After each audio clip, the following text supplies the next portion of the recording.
Welcome to the Moms on Maternity YouTube show and podcast. I'm Aimee Cruz, and today we have on Bracha Goetz. She is the mom of 6. She is focused on helping more moms find joy in life as she was able to go through her own journey to find joy being a mom of 6. That included things such as overcoming food addictions and becoming an author of over 40 children's books and a memoir. So how are you today, Bracha? Wonderful. So happy to be here. Thank you. So tell us, you have 6 kids. How far apart are they? Oh, they were all born within the span of 10 years. It was such a whirlwind. I can barely remember those years, you know? Wow, that's crazy. Yeah. And when did you realize that you, needed to find more joy? Oh, that was before then. Okay, well, throughout life we have that, but I went through a very difficult time. Let's say, well, okay, my memoir, it kind of is the compilation of my diaries, my journals, my letters kept through the years. It covers a 20-year span of time. From when the food addictions developed, you could see it gradually developing. It's like a case study until I healed. And the reason I put this book together, because like I said, all my other books are children's books, and this is the only big book because the rest are very short, is because when I found these old diaries and letters, that's when I saw the thread of my life. And I realized, why was I able to overcome the food addictions?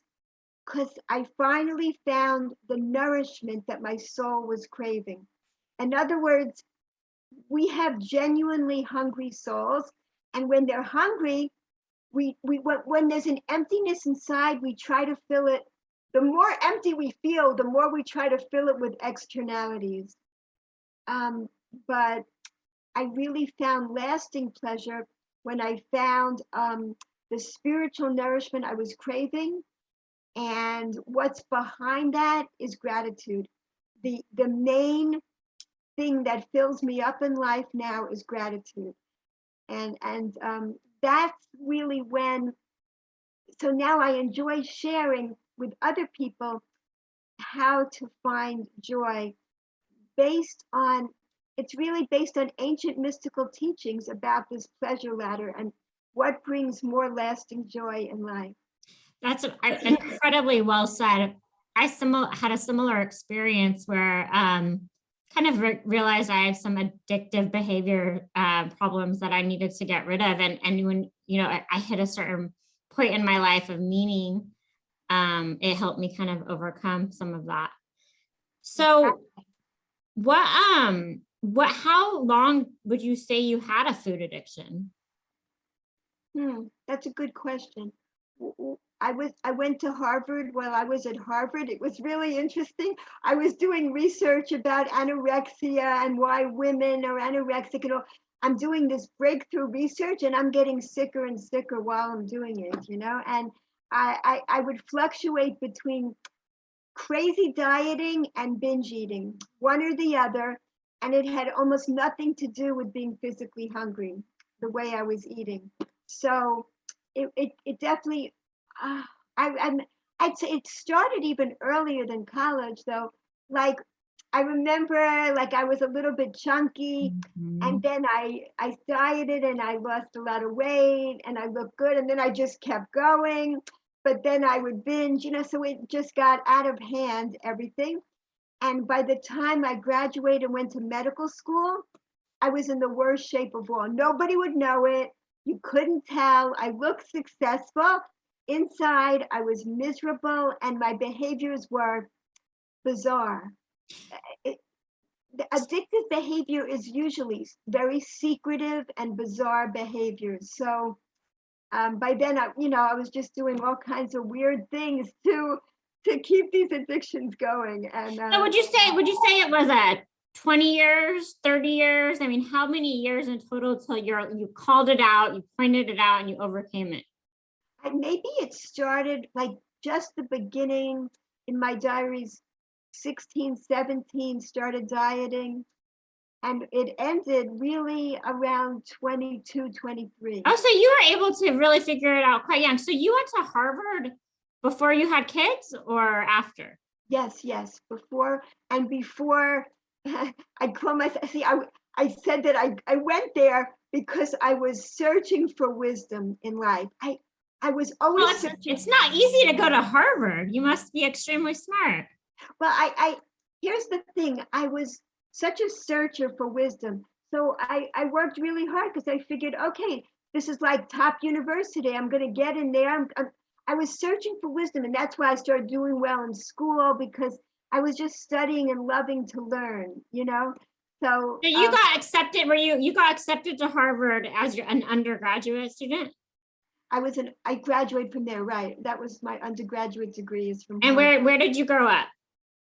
In New York, and then I went to Harvard. Well, that's amazing. Congratulations. I mean, that's cool. Okay, so you went to Harvard, and then when did you start having your babies?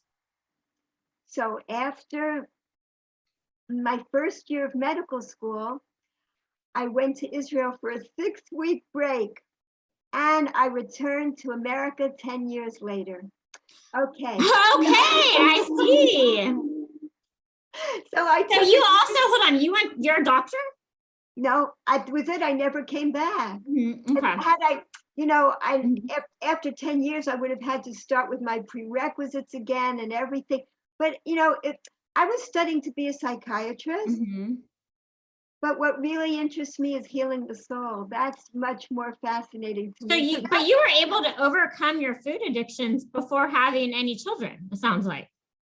Yeah, that happened beforehand when because like that summer, I found out, I learned about my heritage in depth. I got the spiritual nourishment that I was craving. I was searching into many religions, environmentalism, social action. I was searching for what was meaningful. I couldn't believe that all we saw was all there was to life, So Mm-hmm. I thought, where is the meaning? And I was able to get at what I was looking for finally at 22. Okay, And so let's dive into that. So how do you find more joy in life? yeah. So one of the things that I would go around asking, what's the purpose of life? And I wouldn't get any answers that satisfied me. I met this old rabbi, he's no longer alive, in Israel, and he would say, the purpose of life is to experience the greatest pleasure possible. Well, that was like not what you'd expect. It was like, what? But when you delve into that, he would bring up from these ancient mystical texts that pleasure, we're all here for pleasure, and that we were really created for pleasure. Like what does a parent want for their children? They want them to have a pleasurable life. That's what you want. So that's what we're here for. And we've gone so far off track.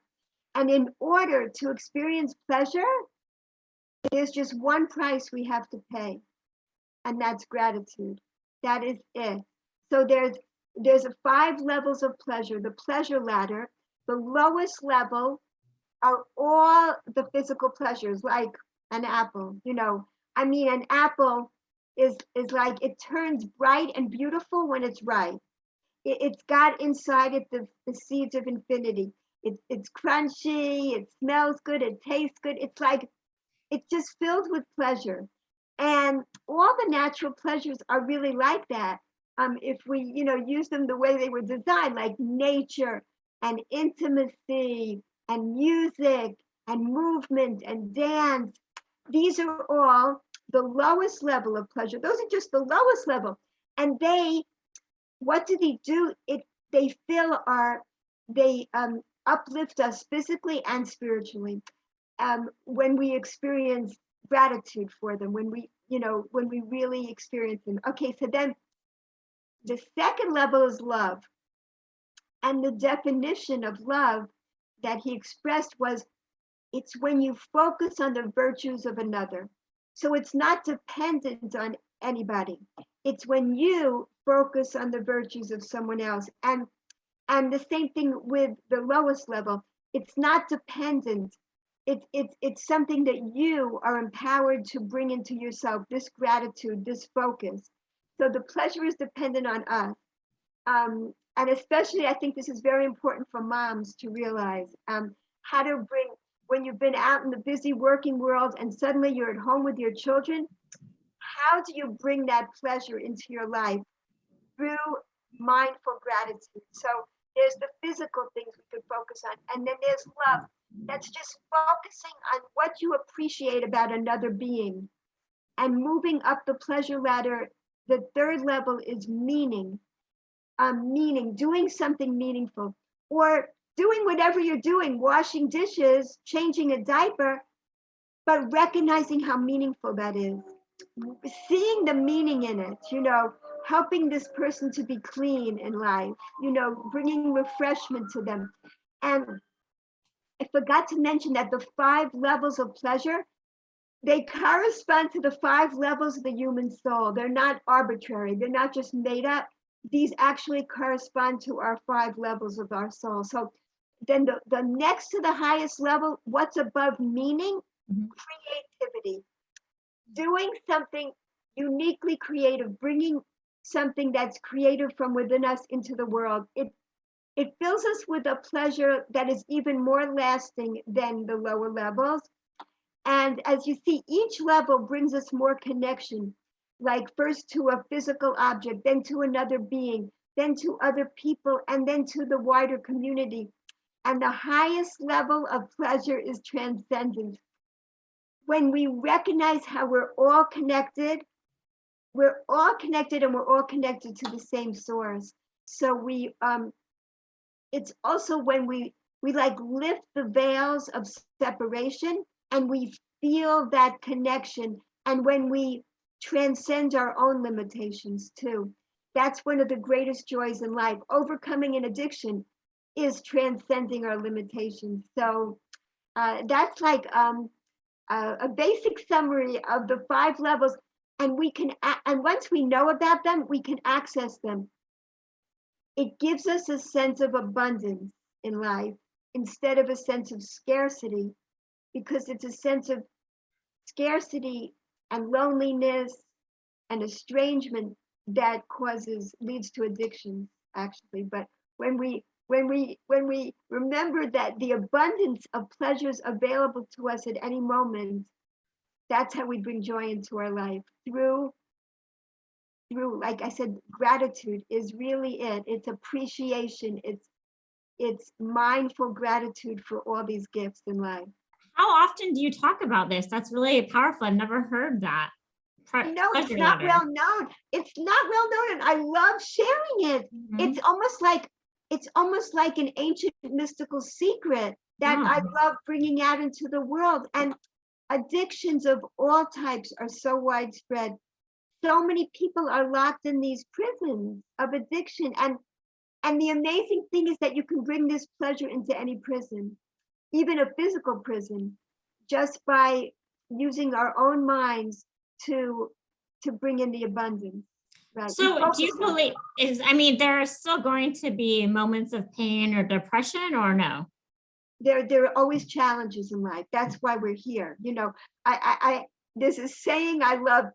Here is a test to find out if your mission in life is complete. If you're alive, it isn't. Tell us about your children's books. Okay, sure. My newest book is Let's Stay Healthy. I'm going to hold it up. It was actually published by my own children. All my books have been traditionally published. And when I wrote this book like a year ago, my youngest children said to me, please don't send it to a publisher. We want to start a publishing company for your books now. So that's what happened. So this is my 40th book, but it's the first book that my children have published. It's my youngest son and his wife, and they just decided that they want to start publishing my books now. So hold on, your son and his wife wrote and illustrated this one? I wrote the book, and they're the publishers. They publish the book now. So instead of sending it to a publisher, now they are the publisher.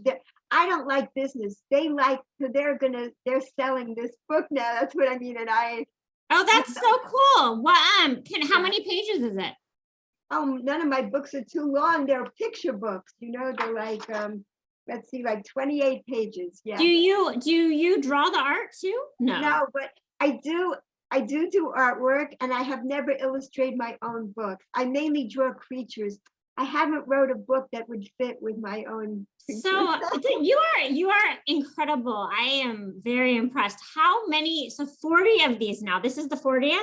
Yeah, it's the 40th. Are they all with the same characters or totally different? They're all different, but some of them, you see, because of my interest in public health, a lot of them do have the title, Let's Stay, or Let's Do This. Like I have one book about Let's Swim Safely.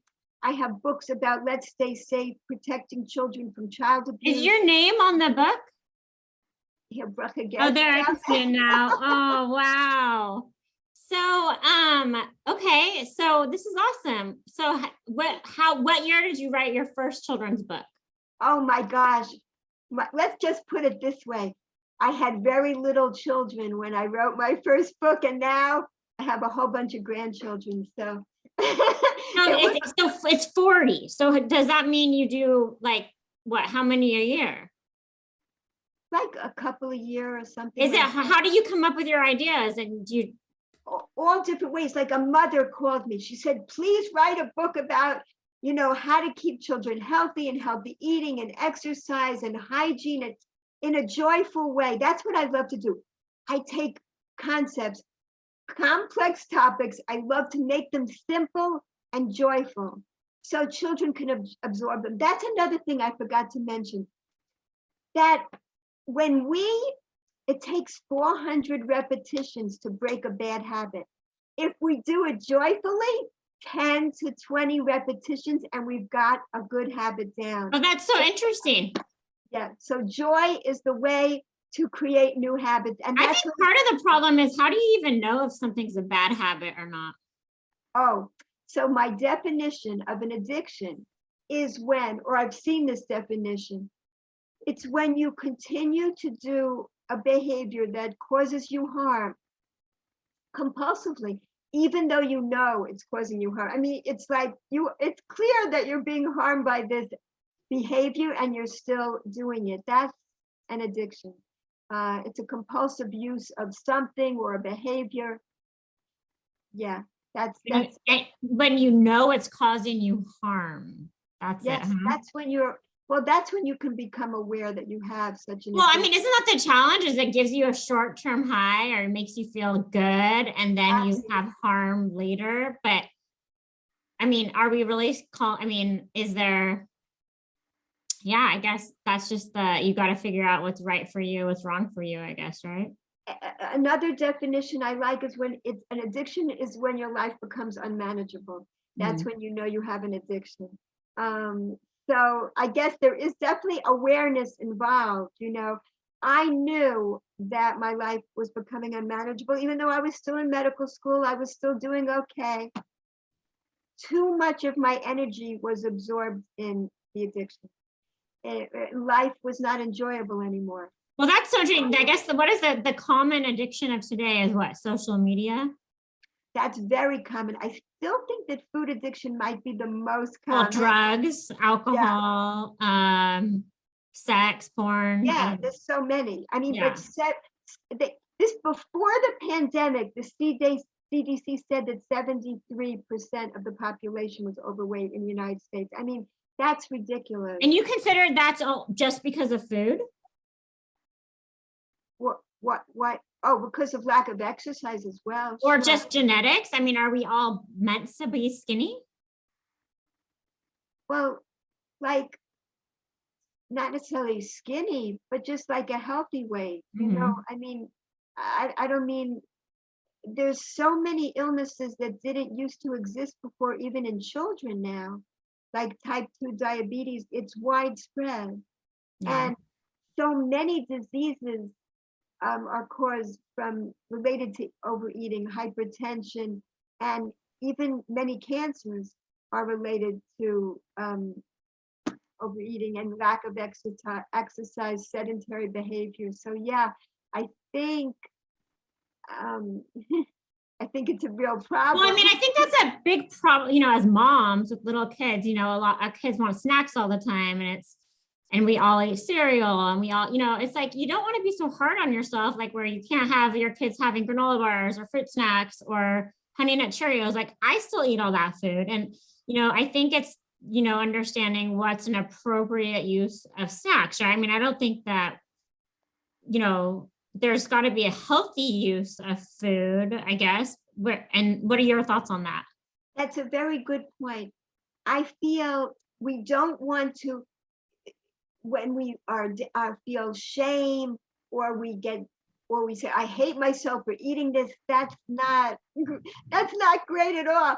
But to add more and more healthy things into our life is very positive.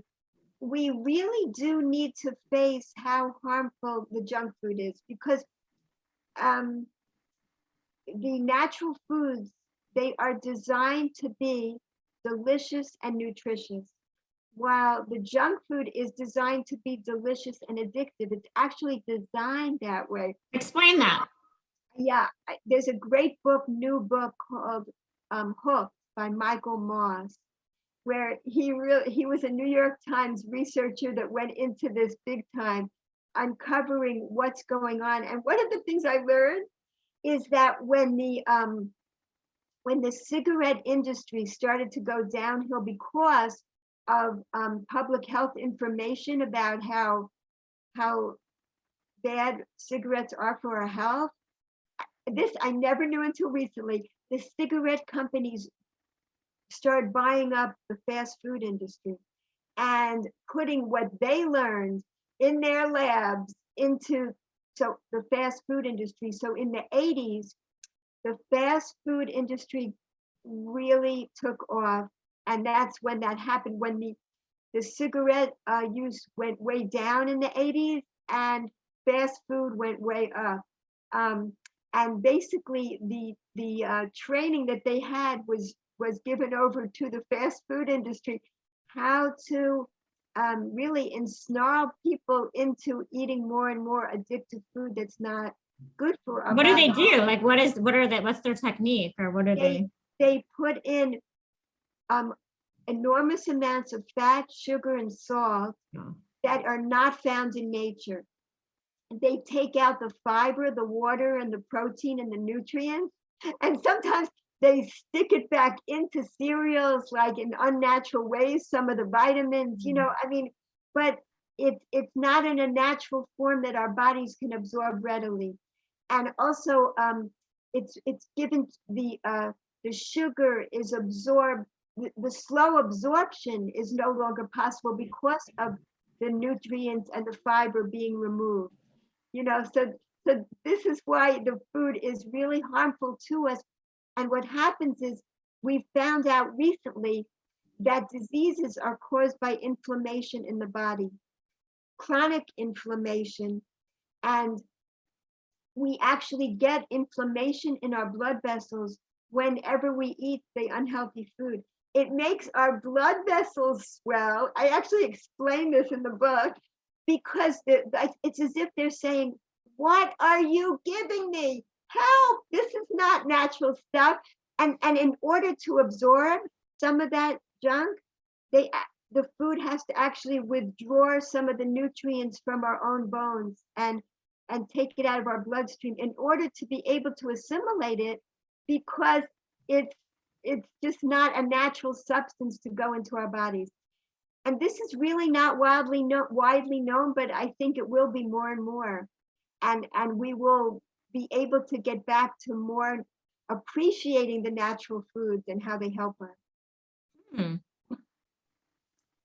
So are there certain foods that you're just like, definitely don't eat, or is it really just anything that?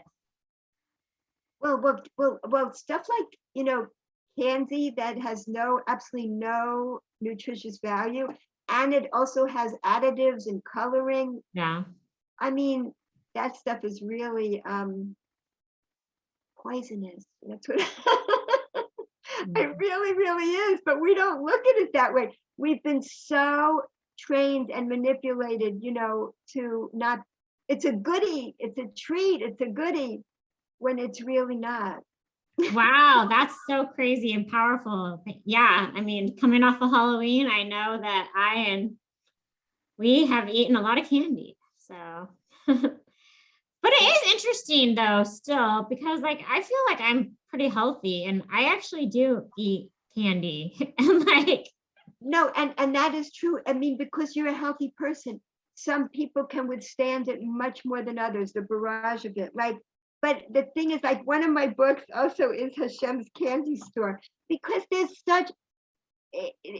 are so many natural things. If you ever eat a grape or a date, it's just the sweetest thing, and it's also nutritious for you and helps us. okay, so is this the book you would recommend we read to get ourselves off of candy? Oh, that's this one. Okay. This book, I talk about how amazing our fruits and vegetables are. Just how awesome they are. And there's so many things to learn about them. Like, for instance, a lot of like fruits and vegetables, like they actually show us what they're good for, like the walnut. It looks like a little brain, it's so good for our brains. And like tomatoes are good for our hearts. What are more examples of that? Oh, celery, good for our bones. That's so cool. That's what you talk about in the book?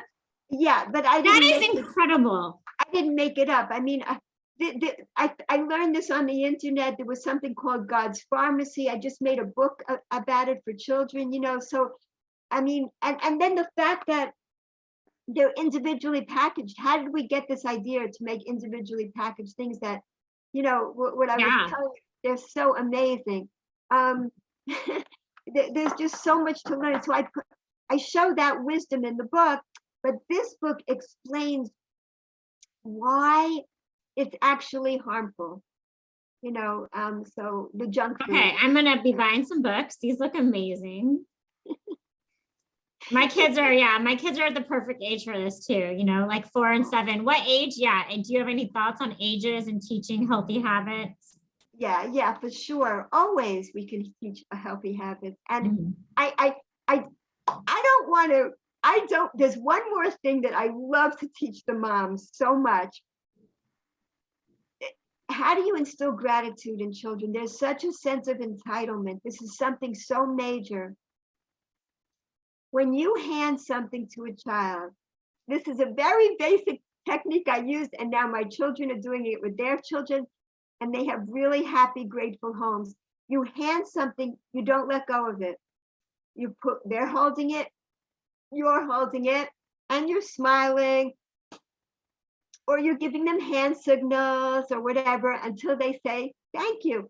And you don't do it in a mean way, just a grateful way, so that they become mindful about appreciating everything. You hand them a pen, you hand them a piece of paper, and they pick it up. This extends into the rest of their lives. They become incredibly grateful people. This can start at age 1.5 even. As long as they could say thank you, they can begin to learn gratitude. Yeah. No, I love that. Yeah, so perfect segue. We're entering Thanksgiving here in 2 days. So gratitude's on everybody's mind and what we're thankful for. So this has been a really timely interview. Thank you. What are you thankful for this year? I'm so thankful to be sharing this. I can't tell you. I say that my books are to help children's souls to shine.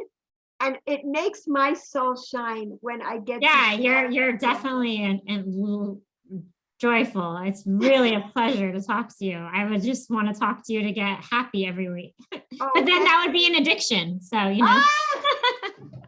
not harmful. Until you ghost me. No, just kidding. I'm just kidding. Okay.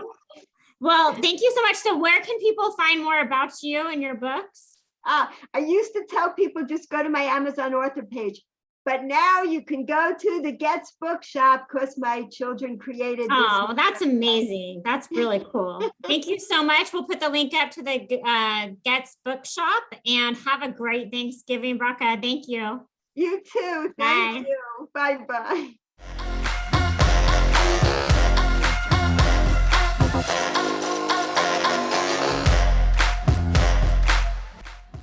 For more, please visit www.momsofmaternity.com.